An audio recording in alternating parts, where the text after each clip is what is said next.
हे मेरे स्वर्गीय पिता परमेश्वर, इस रात के शांत समय में मैं अपने पूरे मन से आपके सामने आता हूं। पिता, आज का दिन अब समाप्त होने जा रहा है और मैं इस दिन के लिए सबसे पहले आपका धन्यवाद करता हूं। धन्यवाद कि आपने मुझे सुबह जगाया, पूरे दिन संभाला, मेरे हर कदम पर मेरी रक्षा की और अब रात के इस समय तक मुझे पहुंचाया। जो कुछ अच्छा हुआ उसके लिए धन्यवाद, जो कुछ कठिन रहा उसके लिए भी धन्यवाद, क्योंकि हर परिस्थिति से कुछ सीखने का अवसर मिला। हे प्रभु यीशु मसीह, आज पूरे दिन में मैंने जो भी अच्छा किया उसमें आपका धन्यवाद करता हूं। और जहां मुझसे गलती हुई, जहां मैंने गलत शब्द बोले, किसी का मन दुखाया, किसी के साथ कठोर व्यवहार किया या कोई गलत निर्णय लिया, वहां मुझे अपनी गलती पहचानने की बुद्धि दीजिए। मेरे अंदर नम्रता दीजिए कि मैं अपनी गलतियों को स्वीकार कर सकूं और कल उन्हें सुधारने का प्रयास करूं। पिता परमेश्वर, अब जब मैं रात में आपके सामने आया हूं तो दिन भर की सारी चिंता आपके सामने रखता हूं। जो बातें मेरे मन को परेशान कर रही हैं, जो समस्याएं बार बार मेरे विचारों में आ रही हैं, जो बातें मेरे नियंत्रण से बाहर हैं, उन सब को लेकर मैं आज रात अपने मन को और अधिक परेशान नहीं करना चाहता। मुझे शांत मन दीजिए और कल के लिए सही कदम उठाने की बुद्धि दीजिए। हे प्रभु यीशु, मेरे मन को शांति दीजिए। यदि आज किसी व्यक्ति की बात ने मुझे दुख पहुंचाया है तो उस बात को लेकर रात भर सोचते रहने से बचाइए। यदि किसी काम में असफलता मिली है तो मुझे यह समझ दीजिए कि एक असफलता मेरा पूरा भविष्य तय नहीं करती। यदि कोई काम अधूरा रह गया है तो मुझे कल उसे पूरा करने की शक्ति और योजना दीजिए। पिता परमेश्वर, इस रात मैं अपने पूरे परिवार को आपके हाथों में सौंपता हूं। मेरे माता पिता को संभालिए, मेरे जीवन साथी को संभालिए, मेरे बच्चों को संभालिए, मेरे भाई बहनों और परिवार के हर सदस्य को अपनी शांति और सुरक्षा में रखिए। जो लोग घर से दूर हैं उन्हें सुरक्षित रखिए और उन्हें सही समय पर अपने घर तक पहुंचने का अवसर दीजिए। हे प्रभु यीशु, मेरे घर में शांति बनाए रखिए। हमारे बीच दिन भर की थकान के कारण झगड़े न हो। यदि किसी के मन में कोई शिकायत है तो उसे शांत समय में सही तरीके से बात करने की बुद्धि दीजिए। हमें एक दूसरे को समझने और एक दूसरे की गलतियों को सुधारने में मदद करने वाला परिवार बनाएं। पिता परमेश्वर, मेरे बच्चों को आज रात अपनी सुरक्षा में रखिए। उनके मन से डर और चिंता दूर कीजिए। उन्हें अच्छी नींद दीजिए। उनके मन में अच्छे विचार रहें। उन्हें गलत संगति और गलत आदतों से दूर रहने की बुद्धि दीजिए। उनके भविष्य के लिए सही निर्णय लेने में हमें भी बुद्धि दीजिए। हे प्रभु यीशु, जो माता पिता अपने बच्चों के भविष्य को लेकर चिंतित हैं, उनके मन को शांति दीजिए। उन्हें यह समझ दीजिए कि बच्चों को प्रेम, नींद, अनुशासन और सही मार्गदर्शन की जरूरत होती है। हमें अपने बच्चों की तुलना दूसरों से करने से बचाइए। पिता परमेश्वर, इस रात मैं उन सभी लोगों के लिए प्रार्थना करता हूं जो बीमार हैं, जो अस्पताल में हैं, जो घर पर इलाज करा रहे हैं, जो दर्द में हैं और जो अपनी बीमारी को लेकर चिंतित हैं। उन्हें संभालिए। उन्हें उचित चिकित्सा और देखभाल मिले। डॉक्टरों और स्वास्थ्य कर्मियों को सही निर्णय लेने की बुद्धि दीजिए। हे प्रभु यीशु, जो व्यक्ति इस समय बीमारी के कारण सो नहीं पा रहा है, उसके मन को शांति दीजिए। उसे उचित चिकित्सा सलाह लेने की समझ दीजिए। उसके परिवार को धैर्य दीजिए। जो व्यक्ति लगातार चिंता कर रहा है, उसे भरोसेमंद लोगों से बात करने और जरूरत पड़ने पर योग्य सहायता लेने का साहस दीजिए। पिता परमेश्वर, जो लोग आर्थिक परेशानी से गुजर रहे हैं, उनके लिए आज रात प्रार्थना करता हूं। जिनके ऊपर कर्ज है, उन्हें अपनी आर्थिक स्थिति समझने और सही योजना बनाने की बुद्धि दीजिए। उन्हें अनावश्यक खर्च से बचाए। उन्हें ईमानदारी से कमाने और धीरे धीरे अपनी स्थिति सुधारने की शक्ति दीजिए।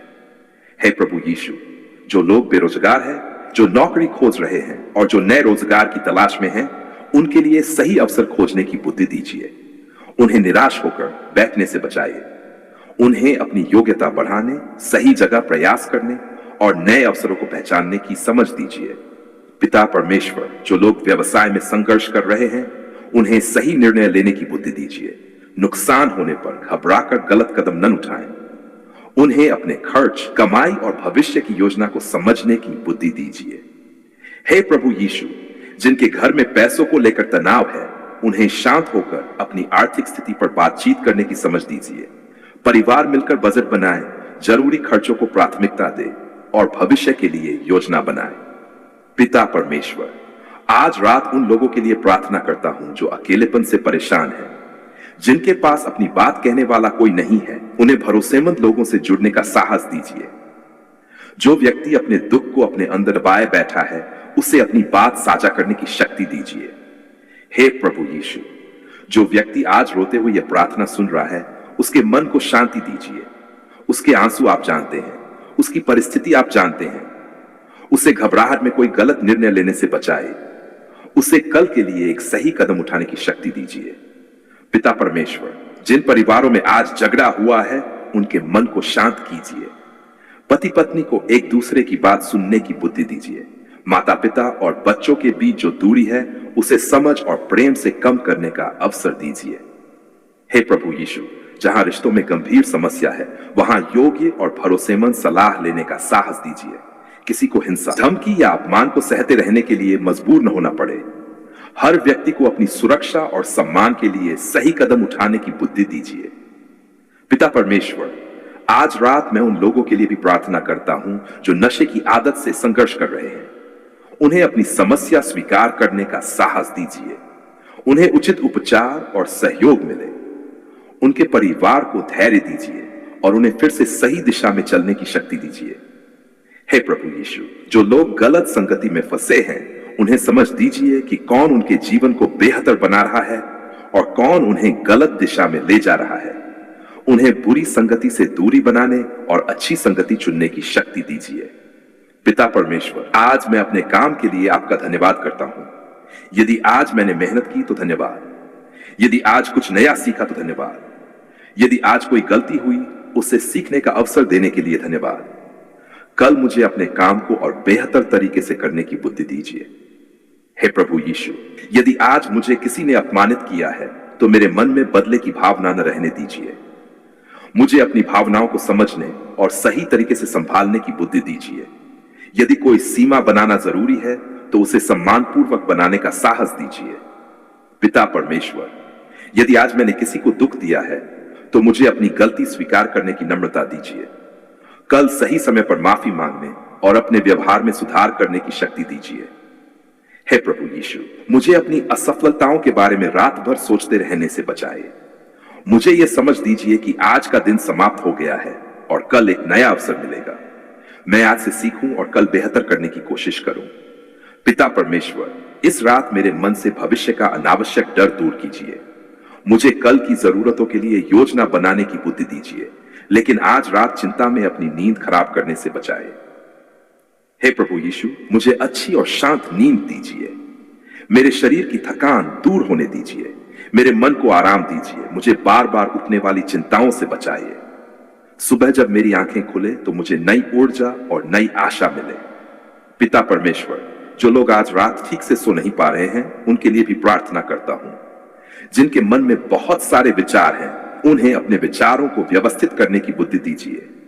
जो लंबे समय से नींद की समस्या से परेशान हैं, उन्हें योग्य चिकित्सकीय सलाह लेने की समझ दीजिए। हे प्रभु यीशु, मेरे घर के वातावरण को शांत रखिए। रात के समय अनावश्यक बहस और तनाव से बचाइए। हर सदस्य को आराम करने का अवसर दीजिए। पिता परमेश्वर, जो लोग रात की ड्यूटी कर रहे हैं, उन्हें सुरक्षित रखिए। जो ड्राइविंग कर रहे हैं, उन्हें सावधानी दीजिए। जो अस्पतालों, फैक्ट्रियों, दुकानों या अन्य स्थानों पर रात में काम कर रहे हैं, उन्हें अपनी जिम्मेदारियां सुरक्षित तरीके से निभाने की बुद्धि दीजिए। हे प्रभु यीशु, जो लोग रात में यात्रा कर रहे हैं, उन्हें सावधानी दीजिए। उन्हें जल्दबाजी और लापरवाही से बचाइए। सुरक्षित तरीके से अपने गंतव्य तक पहुंचने की बुद्धि दीजिए। पिता परमेश्वर, आज मैं अपने घर की हर जरूरत आपके सामने रखता हूं। हमारे भोजन की जरूरत, हमारे स्वास्थ्य की जरूरत, हमारे काम की जरूरत, हमारे बच्चों की जरूरत और भविष्य की जरूरत, हर बात को समझदारी से संभालने की शक्ति दीजिए। हे प्रभु यीशु, मुझे धन के प्रति सही सोच दीजिए। मैं लालच में गलत रास्ते पर न जाऊं। जल्दी पैसा कमाने के चक्कर में किसी धोखे का शिकार न बनूं। मुझे मेहनत, धैर्य और ईमानदारी से आगे बढ़ने की बुद्धि दीजिए। पिता परमेश्वर, जिनके ऊपर बहुत बड़ा कर्ज है, उन्हें निराशा से बचाइए। उन्हें अपनी आय और खर्च का सही हिसाब बनाने की बुद्धि दीजिए। उन्हें जिम्मेदारी से भुगतान करने की योजना बनाने की शक्ति दीजिए। उन्हें नए कर्ज में फंसने से बचाइए। हे प्रभु यीशु, जो लोग नौकरी के लिए परीक्षा की तैयारी कर रहे हैं, उन्हें अनुशासन और एकाग्रता दीजिए। जो आज असफल हुए हैं, उन्हें फिर से उठने का साहस दीजिए। जो कल परीक्षा या इंटरव्यू देने वाले हैं, उन्हें अच्छी तैयारी और शांत मन दीजिए। पिता परमेश्वर, जो लोग नया व्यवसाय शुरू करना चाहते हैं, उन्हें जल्दबाजी से बचाइए। उन्हें अपनी क्षमता और जोखिम समझने की बुद्धि दीजिए। उन्हें सही योजना बनाने और आवश्यकता पड़ने पर विशेषज्ञों से सलाह लेने की समझ दीजिए। हे प्रभु यीशु, मेरे परिवार में किसी को कोई चिंता है जिसे वह कह नहीं पा रहा, तो उसे सही समय पर बात करने का साहस दीजिए। मुझे भी अपने परिवार के लोगों की बात सुनने वाला व्यक्ति बनाइए। पिता परमेश्वर, मुझे केवल अपनी परेशानियों में ही न डूबे रहने दीजिए। मुझे दूसरों की परेशानियों को भी समझने वाला हृदय दीजिए। यदि कोई मेरे पास मदद के लिए आए, तो जहां मैं उचित सहायता कर सकता हूं, वहां सहायता करने की बुद्धि दीजिए। हे प्रभु यीशु, आज जिन लोगों ने भूखे पेट दिन बिताया है, उन्हें भोजन मिले। जो घर की चिंता में है, उन्हें सुरक्षित रहने की जगह मिले। जो रोजगार की तलाश में है, उन्हें अवसर मिले। जो बीमारी से परेशान है, उन्हें उचित इलाज और देखभाल मिले। पिता परमेश्वर, जो लोग अपने जीवन में निराश हो गए हैं, उन्हें अपने आसपास के भरोसेमंद लोगों से जुड़ने की शक्ति दीजिए। उन्हें यह समझ दीजिए कि कठिन समय में सहायता मांगना कमजोरी नहीं है। हे प्रभु यीशु, मुझे अपने जीवन की जिम्मेदारी लेने वाला व्यक्ति बनाए। मैं हर समस्या के लिए दूसरों को दोष न दूं। जहां मेरी गलती है, उसे स्वीकार करूं। जहां सुधार की जरूरत है, वहां सुधार करूं। जहां मेहनत की जरूरत है, वहां मेहनत करूं। पिता परमेश्वर, आज रात में छोटी छोटी आशीषों को याद करने दीजिए। आज मैंने जो भोजन खाया, उसके लिए धन्यवाद। जिस घर में रहा, उसके लिए धन्यवाद। जिन लोगों से बात की, उनके लिए धन्यवाद। जो काम किया, उसके लिए धन्यवाद। इस पूरे दिन के लिए धन्यवाद। हे प्रभु यीशु, मैं उन लोगों के लिए भी धन्यवाद करता हूं जिन्होंने आज मेरी सहायता की। चाहे उनकी मदद छोटी थी या बड़ी, मुझे उनकी अच्छाई याद रखने वाला हृदय दीजिए। पिता परमेश्वर, आज अगर किसी ने मेरा दिल दुखाया है, तो मुझे उसके शब्दों को रात भर अपने मन में दोहराने से बचाए। मुझे यह समझ दीजिए कि हर बात का जवाब उसी समय देना जरूरी नहीं होता। कभी कभी शांत रहना और अगले दिन सही तरीके से बात करना बेहतर होता है। हे प्रभु यीशु, मुझे अपने विचारों पर नियंत्रण रखना सिखाए। रात के समय छोटी चिंता को बहुत बड़ा संकट बनाने से बचाए। मुझे समस्या और डर में अंतर समझने की बुद्धि दीजिए। पिता परमेश्वर, यदि कल कोई महत्वपूर्ण निर्णय लेना है, तो आज रात मुझे उसकी तैयारी करने की बुद्धि दीजिए। जरूरी बातें लिखने, जानकारी लेने और सही लोगों से सलाह लेने की समझ दीजिए। हे प्रभु यीशु, मुझे अंधविश्वास और डर के बजाय समझदारी से निर्णय लेने वाला व्यक्ति बनाइए। मुझे हर समस्या का वास्तविक कारण समझने और उसके अनुसार सही कदम उठाने की बुद्धि दीजिए। पिता परमेश्वर, इस रात मैं अपने आने वाले कल को आपके सामने रखता हूं। कल की सुबह जब मेरी आंखें खुले, तो मुझे नई ऊर्जा मिले, मेरे अंदर काम करने की इच्छा हो। मैं आज की गलतियों को कल दोहराने से बचूं। हे प्रभु यीशु, मेरे परिवार को कल के दिन के लिए तैयार कीजिए। बच्चों को अपनी जिम्मेदारियों के लिए तैयार कीजिए। बड़ों को धैर्य दीजिए। काम करने वालों को शक्ति दीजिए। नौकरी खोजने वालों को प्रयास करने का साहस दीजिए। पिता परमेश्वर, मैं आज के दिन में जहां अच्छा कर पाया, उसके लिए धन्यवाद करता हूं। जहां अच्छा नहीं कर पाया, वहां मुझे सीखने की बुद्धि दीजिए। मैं खुद को दोष देकर रात न बिताऊं, बल्कि अपनी गलती को समझकर उसे सुधारने का निर्णय करूं। हे प्रभु यीशु, मेरे अंदर क्षमा और शांति बनाए रखिए। मैं किसी के प्रति नफरत लेकर न सोऊं, लेकिन जहां उचित दूरी रखना जरूरी है, वहां मुझे समझदारी से अपनी सीमा बनाए रखने की शक्ति दीजिए। पिता परमेश्वर, मेरे घर के हर कमरे में शांति का वातावरण रहे। हर सदस्य आराम से सो सके। किसी को डर या अनावश्यक चिंता परेशान न करे। हे प्रभु यीशु, मेरे मन को शांत कीजिए। मेरी सांसें सामान्य हो। मेरे विचार धीरे धीरे शांत हो। मेरे शरीर को आराम मिले और मैं सुबह नई ऊर्जा के साथ उठ सकूं। पिता परमेश्वर, आज मैं अपने जीवन की हर चिंता को आपके सामने रखकर धन्यवाद करता हूं। धन्यवाद कि आज का दिन समाप्त हुआ। धन्यवाद कि मुझे अपनी गलतियों को सुधारने का अवसर मिलेगा। धन्यवाद कि कल फिर एक नया दिन होगा। हे प्रभु यीशु, जो काम आज पूरा नहीं हुआ, उसे कल पूरा करने की बुद्धि दीजिए। जो समस्या आज हल नहीं हुई, उसके लिए सही समाधान खोजने का धैर्य दीजिए। जो बात मेरे नियंत्रण में नहीं है उसे स्वीकार करने की समझ दीजिए। पिता परमेश्वर, मुझे ऐसा जीवन दीजिए जिसमें प्रार्थना के साथ मेहनत हो, विश्वास के साथ समझदारी हो और आशा के साथ जिम्मेदारी भी हो। हे प्रभु यीशु, मेरे बच्चों के भविष्य के लिए सही निर्णय लेने की बुद्धि दीजिए। उन्हें शिक्षा, अनुशासन और अच्छे चरित्र की ओर बढ़ने में सहायता दीजिए। पिता परमेश्वर, मेरे घर की आर्थिक स्थिति को संभालने के लिए हमें समझदारी दीजिए। हम अपनी आय के अनुसार जीवन जिए, अनावश्यक खर्च से बचें, भविष्य के लिए योजना बनाएं और जरूरतमंदों की सहायता करना भी सीखें। हे प्रभु यीशु, मेरे काम में ईमानदारी बनी रहे, मैं किसी के साथ धोखा न करूं, मेरे काम की गुणवत्ता अच्छी हो, मुझे अपनी गलतियों से सीखने की शक्ति मिले। पिता परमेश्वर, इस रात उन सभी लोगों को याद करता हूं जो अपने जीवन में एक नई शुरुआत चाहते हैं, जो रोजगार चाहते हैं, जो अपना घर चाहते हैं, जो परिवार में शांति चाहते हैं, जो कर्ज से बाहर निकलना चाहते हैं, जो नशे से मुक्त होना चाहते हैं और जो अपने जीवन को सुधारना चाहते हैं। उन्हें सही कदम उठाने की शक्ति दीजिए। हे प्रभु यीशु, जो व्यक्ति आज बहुत थका हुआ है उसे आराम दीजिए, जो निराश है उसे आशा दीजिए, जो भ्रमित है उसे बुद्धि दीजिए, जो डरा हुआ है उसे शांत मन दीजिए, जो अकेला है उसे भरोसेमंद साथ मिले। पिता परमेश्वर, मैं अपने पूरे परिवार को फिर से आपके हाथों में सौंपता हूं। हमारे घर में प्रेम रहे, हमारे बीच सम्मान रहे, हमारी बातचीत में नम्रता रहे, हमारी जरूरतों को समझदारी से पूरा करने की शक्ति रहे। हे प्रभु यीशु, मैं इस रात आपको धन्यवाद देता हूं कि मैं अभी भी प्रयास कर सकता हूं, मैं अपनी गलतियों से सीख सकता हूं, मैं अपने परिवार से प्रेम कर सकता हूं, मैं अपनी आदतें बदल सकता हूं, मैं अपने भविष्य के लिए मेहनत कर सकता हूं। धन्यवाद पिता परमेश्वर, आपने हमारी पुकार सुन ली है। धन्यवाद कि आपने आज हमें संभाला। धन्यवाद कि आपने हमें सुबह से रात तक पहुंचाया। धन्यवाद कि आपने अपने परिवार के साथ समय दिया।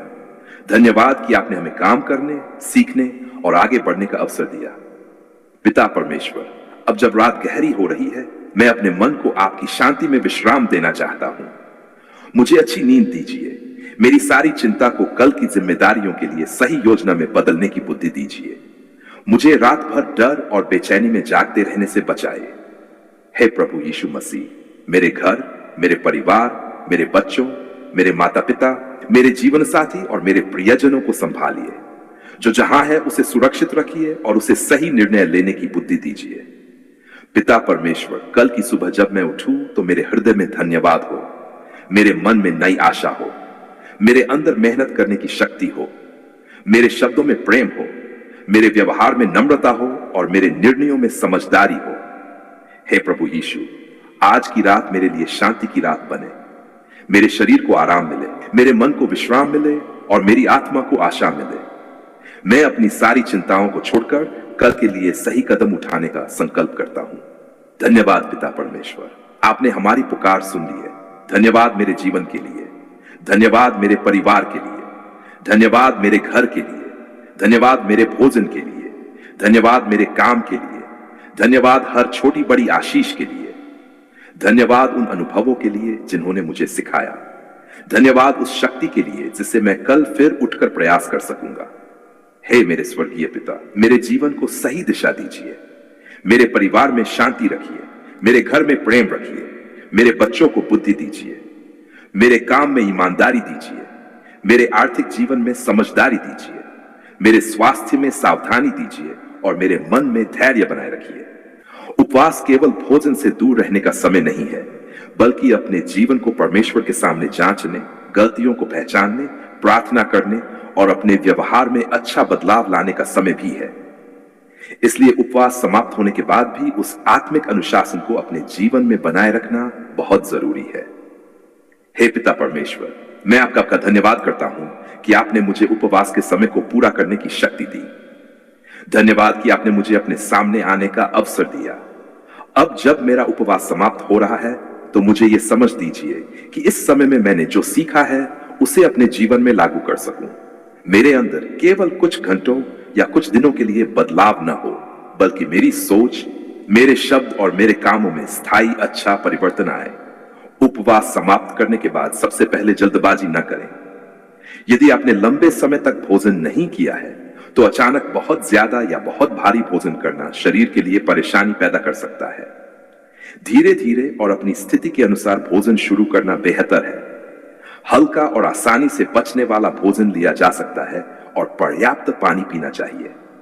यदि किसी व्यक्ति को मधुमेह, गर्भावस्था, कोई गंभीर बीमारी, खाने से जुड़ी समस्या या डॉक्टर द्वारा दी गई विशेष डाइट है, तो उपवास समाप्त करने के तरीके के लिए डॉक्टर की सलाह को प्राथमिकता देनी चाहिए। हे प्रभु यीशु, मुझे अपने शरीर की भी जिम्मेदारी समझने की बुद्धि दीजिए। मुझे यह समझ दीजिए कि उपवास के बाद शरीर को आराम और उचित भोजन की आवश्यकता होती है। मैं अपने शरीर को नुकसान पहुंचाने वाला कोई कदम न उठाऊं। मुझे संतुलन और समझदारी दीजिए। पिता परमेश्वर, उपवास के बाद सबसे महत्वपूर्ण कामों में से एक है धन्यवाद करना। आपने मुझे जो समय दिया उसके लिए धन्यवाद। आपने मुझे प्रार्थना करने की शक्ति दी, उसके लिए धन्यवाद। जो बातें मैंने आपके सामने रखी उनके लिए धन्यवाद। जिन बातों का उत्तर अभी दिखाई नहीं दे रहा उनके लिए भी मुझे धैर्य दीजिए। उपवास समाप्त होते ही यह मत सोचिए कि अब प्रार्थना की जरूरत नहीं है। उपवास खत्म हो सकता है, लेकिन प्रार्थना का जीवन खत्म नहीं होना चाहिए। रोज कुछ समय शांत होकर परमेश्वर के सामने बैठिए। अपने दिन की शुरुआत धन्यवाद से कीजिए और रात को दिन की समीक्षा करते हुए प्रार्थना कीजिए। हे प्रभु यीशु, मुझे ऐसा जीवन दीजिए जिसमें उपवास के बाद भी प्रार्थना बनी रहे। मुझे केवल जरूरत के समय आपको याद करने वाला व्यक्ति न बनाए। मुझे धन्यवाद करने वाला, सही काम करने वाला और अपने परिवार के प्रति जिम्मेदार व्यक्ति बनाए। उपवास के बाद अपने जीवन में यह भी देखिए कि आपने किन चीजों के लिए प्रार्थना की थी। यदि आपने रोजगार के लिए प्रार्थना की है, तो अब रोजगार खोजने के लिए कदम भी उठाए। अपना बायोडाटा तैयार कीजिए, योग्यताओं को सुधारिए, नौकरी के अवसर खोजिए, आवेदन कीजिए और इंटरव्यू की तैयारी कीजिए। प्रार्थना के साथ मेहनत और जिम्मेदारी भी जरूरी है। यदि आपने व्यवसाय के लिए उपवास किया है, तो अब अपने व्यवसाय की योजना पर काम कीजिए। बाजार को समझिए, खर्च और कमाई का हिसाब रखिए, जोखिम को समझिए और जल्दबाजी में पैसा लगाने से बचिए। यदि जरूरत हो तो अनुभवी व्यक्ति से सलाह लीजिए। यदि आपने कर्ज से छुटकारे के लिए प्रार्थना की है, तो उपवास के बाद अपने खर्चों का हिसाब बनाएं। कौन सा खर्च जरूरी है और कौन सा टाला जा सकता है, इसे पहचानिए। जितना संभव हो अनावश्यक कर्ज लेने से बचिए और भुगतान की वास्तविक योजना बनाएं। हे पिता परमेश्वर, मुझे अपनी आर्थिक स्थिति के प्रति जिम्मेदार बनाएं। मुझे केवल चमत्कार की प्रतीक्षा करने के बजाय सही निर्णय लेने की बुद्धि दीजिए। मुझे मेहनत करने, खर्च नियंत्रित करने और भविष्य की योजना बनाने की समझ दीजिए। यदि आपने परिवार की शांति के लिए उपवास किया है, तो उपवास के बाद अपने व्यवहार पर भी ध्यान दीजिए। यदि घर में छोटी छोटी बातों पर गुस्सा आता है, तो गुस्से को नियंत्रित करना सीखिए। यदि किसी सदस्य से लंबे समय से बात नहीं हो रही है और बातचीत करना सुरक्षित तथा उचित है, तो शांत मन से बातचीत की शुरुआत कीजिए। हे प्रभु यीशु, मेरे घर में केवल प्रार्थना के शब्द नहीं बल्कि प्रेम और सम्मान भी दिखाई दें। मुझे अपने परिवार की बात सुनने वाला हृदय दीजिए। मुझे हर बहस जीतने की बजाय रिश्ते बचाने की बुद्धि दीजिए। यदि आपने किसी व्यक्ति को क्षमा करने के लिए प्रार्थना की है, तो उपवास के बाद उस व्यक्ति के प्रति बदले की भावना को पकड़े रहने से बचिए। लेकिन क्षमा का अर्थ यह नहीं कि आप किसी को अपने साथ गलत व्यवहार करने दें। जहां जरूरी हो वहां सीमाएं बनाए और अपनी सुरक्षा का ध्यान रखिए। उपवास के बाद अपने अंदर की गलत आदतों पर काम करना भी जरूरी है। यदि आपने नशे से छुटकारे के लिए प्रार्थना की है, तो केवल प्रार्थना करके पुराने वातावरण में वापस जाने के बजाय उचित सहायता, उपचार, परिवार और भरोसेमंद लोगों का सहयोग लीजिए। यदि कोई व्यक्ति नशे की निर्भरता से जूझ रहा है, तो पेशेवर चिकित्सा और मानसिक स्वास्थ्य सहायता लेना कमजोरी नहीं है। हे प्रभु यीशु, जो लोग गलत आदतों से संघर्ष कर रहे हैं, उन्हें सही सहायता लेने का साहस दीजिए। उन्हें ऐसे लोगों का साथ मिले जो उन्हें गिराने के बजाय संभाले। उन्हें हर दिन सही निर्णय लेने की शक्ति दीजिए। यदि आपने स्वास्थ्य और चंगाई के लिए उपवास किया है, तो उपवास के बाद अपने स्वास्थ्य की जिम्मेदारी और भी गंभीरता से लीजिए। उचित भोजन कीजिए, पर्याप्त पानी पीजिए, आराम कीजिए और डॉक्टर द्वारा दी गई दवाइयों या उपचार को बिना सलाह के बंद न कीजिए। शरीर की चेतावनी को नजरअंदाज मत कीजिए। पिता परमेश्वर, मुझे अपने शरीर का सम्मान करना सिखाए। मुझे सही भोजन, पर्याप्त आराम, उचित व्यायाम और जरूरत पड़ने पर चिकित्सकीय सलाह लेने की समझ दीजिए। उपवास के बाद एक और महत्वपूर्ण काम है अपने व्यवहार की जांच करना। क्या मैं पहले से अधिक शांत हुआ हूं? क्या मेरे अंदर दूसरों के प्रति प्रेम बढ़ा है? क्या मैं अपनी गलतियों को स्वीकार कर पा रहा हूं? क्या मैं अपनी जिम्मेदारियों को बेहतर तरीके से निभा रहा हूं? क्या मैं अपने परिवार के साथ पहले से अधिक धैर्य रखता हूं? यदि इन सवालों का उत्तर अभी पूरी तरह हां नहीं है तो निराश मत होइए। बदलाव एक प्रक्रिया है। छोटे छोटे कदम उठाइए। हर दिन थोड़ा बेहतर बनने की कोशिश कीजिए। हे पिता परमेश्वर, मुझे धैर्य दीजिए। मैं अपने अंदर बदलाव चाहता हूं, लेकिन मुझे यह भी समझ दीजिए कि अच्छी आदतें समय लेकर मजबूत होती हैं। मुझे हार मानने से बचाइए। उपवास के बाद दूसरों को यह बताकर अपनी धार्मिकता दिखाने की जरूरत नहीं कि मैंने कितने घंटे या कितने दिन उपवास किया। अपने व्यवहार को बोलने दीजिए। यदि उपवास ने आपको नम्र बनाया है तो आपकी नम्रता दिखाई देगी। यदि उपवास ने आपको प्रेम सिखाया है तो आपका व्यवहार प्रेम दिखाएगा। हे प्रभु यीशु, मुझे दिखावे से बचाइए। मुझे ऐसा हृदय दीजिए जो परमेश्वर के सामने सच्चा रहे और लोगों के सामने अच्छा बनने का अभिनय न करे। उपवास के बाद जरूरतमंद व्यक्ति की सहायता करना भी एक अच्छा कदम हो सकता है। किसी भूखे को भोजन देना, किसी परेशान व्यक्ति की बात सुनना, किसी जरूरतमंद की मदद करना या अपने परिवार के किसी सदस्य का काम हल्का करना, ये छोटे छोटे काम आपके जीवन में उपवास की भावना को बनाए रख सकते हैं। लेकिन सहायता करते समय भी अपनी क्षमता और सुरक्षा का ध्यान रखिए। किसी की मदद करने के लिए खुद को गंभीर आर्थिक परेशानी में डालना आवश्यक नहीं है। जो संभव है वही समझदारी से कीजिए। पिता परमेश्वर, मुझे दया और समझ दोनों दीजिए। मुझे जरूरतमंद की सहायता करने वाला हृदय दीजिए और साथ ही सही सीमाएं समझने की बुद्धि भी दीजिए। उपवास के बाद अपने समय का उपयोग भी सुधारिए। यदि उपवास के दौरान आपने मोबाइल, सोशल मीडिया या मनोरंजन कम किया था तो वापस जाते ही पूरा दिन उसी में न डूब जाएं। अपने दिन में प्रार्थना, काम, परिवार, आराम और जरूरी जिम्मेदारियों के लिए संतुलित समय रखिए। हे प्रभु यीशु, मुझे अपने समय की कीमत समझाए। मुझे बेकार की चीजों में समय नष्ट करने से बचाए। मुझे अपने जीवन के महत्वपूर्ण कामों पर ध्यान केंद्रित करने की शक्ति दीजिए। उपवास के बाद अपने परिवार के साथ बैठकर भोजन कीजिए और धन्यवाद कीजिए। भोजन को केवल पेट भरने की चीज न समझें, बल्कि उसे परमेश्वर की दी हुई जिम्मेदारी समझें। भोजन को बर्बाद करने से बचें और अपनी जरूरत के अनुसार खाएं। यदि आपने उपवास के दौरान कोई विशेष लक्ष्य रखा था तो उसे लिखकर रखिए। उदाहरण के लिए, यदि आपने नौकरी के लिए प्रार्थना की थी तो अगले कुछ दिनों में कितने आवेदन करने हैं, कौन सी तैयारी करनी है और कौन से कौशल सुधारने हैं, इसकी योजना बनाई जा सकती है। यदि आपने कर्ज के लिए प्रार्थना की थी तो अपनी कुल देनदारी लिखिए और भुगतान की योजना बनाए। यदि आपने स्वास्थ्य के लिए प्रार्थना की थी तो अपनी दिनचर्या सुधारिए। यदि आपने परिवार के लिए प्रार्थना की थी तो हर दिन परिवार के साथ थोड़ा अच्छा समय बिताइए। यदि आपने बच्चों के लिए प्रार्थना की थी तो उनके साथ बात कीजिए, उनकी परेशानियां सुनिए और उनके लिए सही मार्गदर्शन दीजिए। यदि आपने अपने स्वभाव के लिए प्रार्थना की थी तो रोज अपने व्यवहार की समीक्षा कीजिए।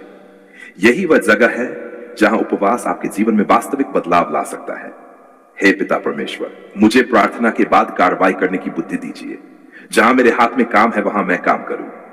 जहां मुझे किसी से बात करनी है वहां सही तरीके से बात करूं। जहां मुझे सीखना है वहां सीखूं। जहां मुझे माफी मांगनी है वहां नम्रता से माफी मांगूं। जहां मुझे अपनी आदत बदलनी है वहां छोटे छोटे कदम उठाऊं। उपवास के बाद यदि आपकी प्रार्थना का तुरंत दिखाई न दे तो निराश न हो। हर परिस्थिति का परिणाम तुरंत दिखाई नहीं देता। कभी कभी सही उत्तर पाने के लिए समय, तैयारी और धैर्य की आवश्यकता होती है। हे प्रभु यीशु, जब मुझे अपनी प्रार्थना का उत्तर तुरंत दिखाई न दे तो मुझे निराश होने से बचाए। मुझे धैर्य दीजिए और सही दिशा में मेहनत करते रहने की शक्ति दीजिए। उपवास के बाद अपनी नींद भी ठीक रखिए। शरीर को आराम दीजिए। यदि आपने लंबे समय तक उपवास किया है तो थकान हो सकती है। पर्याप्त आराम और उचित भोजन जरूरी है। शरीर को कमजोर करना उपवास का उद्देश्य नहीं होना चाहिए। यदि उपवास के दौरान आपको चक्कर, बेहोशी, बहुत कमजोरी, भ्रम, लगातार उल्टी, सांस लेने में परेशानी या कोई गंभीर समस्या हुई है तो चिकित्सकीय सहायता लेना जरूरी है। अपने स्वास्थ्य को खतरे में डालना विश्वास की आवश्यकता नहीं है। पिता परमेश्वर, मुझे विवेक दीजिए कि मैं अपनी आत्मिक इच्छाओं के साथ अपने शरीर की जरूरतों को भी समझूं। उपवास के बाद अपने घर में भी एक नया वातावरण बनाने का प्रयास कीजिए। हर बात पर शिकायत करने के बजाय धन्यवाद की बातें कीजिए। बच्चों के सामने लगातार झगड़ा करने के बजाय शांत बातचीत कीजिए। घर में प्रेम का माहौल बनाने की कोशिश कीजिए। हे प्रभु यीशु, मेरे घर को ऐसा स्थान बनाएं जहां लोग डरकर नहीं, प्रेम और सम्मान के साथ रहें। पिता परमेश्वर, मुझे यह समझ दीजिए कि उपवास खत्म होने का अर्थ यह नहीं कि मेरी जिम्मेदारी खत्म हो गई, बल्कि अब मुझे अपने जीवन में सीखी हुई बातों को लागू करना है। मैं अपने आज के उपवास के बाद यह निर्णय करता हूं कि मैं अपने परिवार को अधिक समय दूंगा, अपने काम को ईमानदारी से करूंगा, अपने खर्चों को समझदारी से संभालूंगा, अपने स्वास्थ्य का ध्यान रखूंगा और अपनी गलत आदतों को धीरे धीरे छोड़ने का प्रयास करूंगा।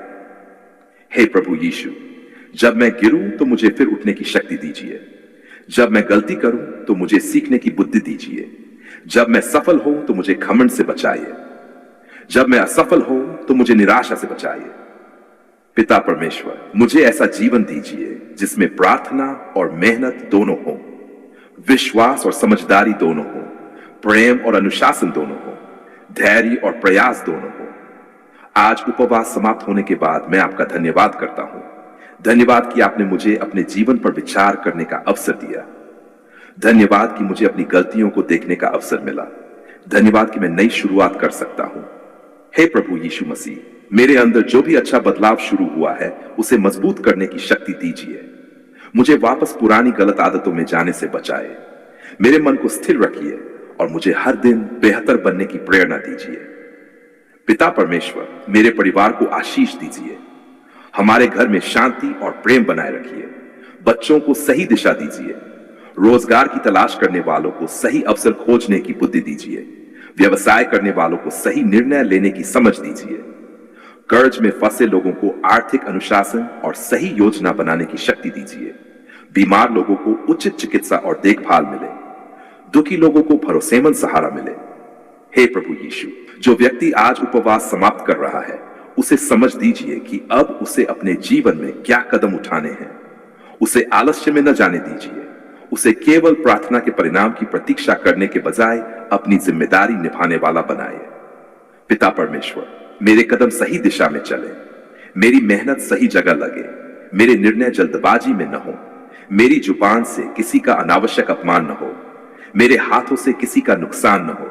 मेरे मन में किसी के लिए नफरत न बढ़े। प्रभु यीशु, मुझे क्षमा करना सिखाए, लेकिन साथ ही समझदारी से सीमाएं बनाना भी सिखाए। मुझे प्रेम करना सिखाए, लेकिन गलत व्यवहार को प्रोत्साहित करने से बचाए। मुझे उदार बनाए, लेकिन अपनी जिम्मेदारियों को भूलने से बचाए। पिता परमेश्वर, आज मैं अपने आने वाले दिनों को आपके हाथों में रखता हूं। उपवास समाप्त हो गया है, लेकिन मेरी प्रार्थना, मेरी मेहनत और मेरी जिम्मेदारी जारी रहे। मुझे हर दिन अपने जीवन को थोड़ा बेहतर करने की शक्ति दीजिए। हे प्रभु यीशु, जब सुबह हो तो मैं नए उत्साह के साथ उठूं। जब काम का समय आए तो मेहनत करूं। जब परिवार का समय आए तो प्रेम दिखाऊं। जब निर्णय का समय आए तो बुद्धि से काम लूं। जब परेशानी आए तो घबराने के बजाय समाधान खोजूं। पिता परमेश्वर, मेरे जीवन में जो कुछ सही है उसे मजबूत कीजिए और जो गलत है उसे सुधारने की शक्ति दीजिए। धन्यवाद पिता परमेश्वर, आपने मेरी पुकार सुनी। धन्यवाद कि आपने मुझे उपवास पूरा करने की शक्ति दी। अब मैं इस उपवास के बाद अपने जीवन में अच्छे बदलाव लाने का प्रयास करूंगा। मेरे साथ रहिए, मुझे बुद्धि दीजिए, मुझे धैर्य दीजिए और मुझे अपनी जिम्मेदारियों को ईमानदारी से निभाने की शक्ति दीजिए।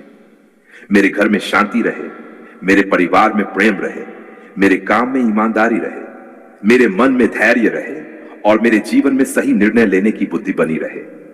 मैं अपने आज, अपने आने वाले कल, अपनी मेहनत, अपनी चिंताओं और अपनी आशाओं को आपके सामने रखता हूं।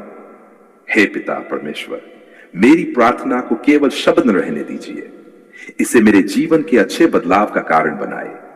प्रभु यीशु मसीह के पवित्र नाम में प्रार्थना करता हूं, आमीन।